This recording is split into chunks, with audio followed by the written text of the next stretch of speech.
75 years ago, 1946, 1,165 days of rigorous debate, and at the stroke of midnight, we did not just inherit freedom, we embraced a profound duty. Duty to build a nation where justice shines as a beacon, liberty stands as a shield, and the threat against oppression is not just an aspiration but a lived reality. To this historic juncture, everybody, I ask you a question up straight.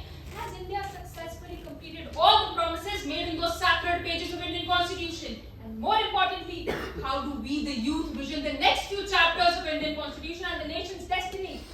Ladies and gentlemen, imagine a beautiful house. That house drafted and built by one of the greatest architects of the world.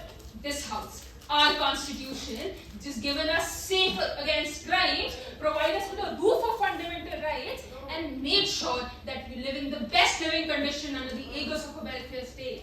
But 75 years, nooks and turns, ups and downs, spanned and scanned, we find ourselves living in the house, and let's just say the plumbing was broken, the windows did not shut properly, and half of the doors did not open.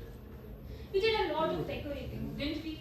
But the promises and the blueprint and the basic, we did not quite reach. Everybody, 2014, we tried.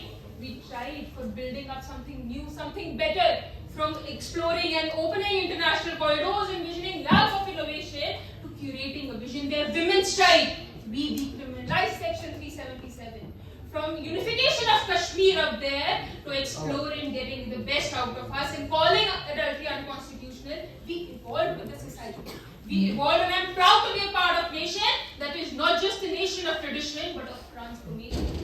Let's recall into the history, everybody. 1950, literacy rate was 18%, today 77%. Life expectancy has more than doubled. Our villages, once shrouded in darkness, are now electrified. And I'm proud to be part of this nation. And thanks to the Constitution, for Article 21A gave education to all, Article 19(1)G let businesses rise, and with Article 38, we bridge the divide.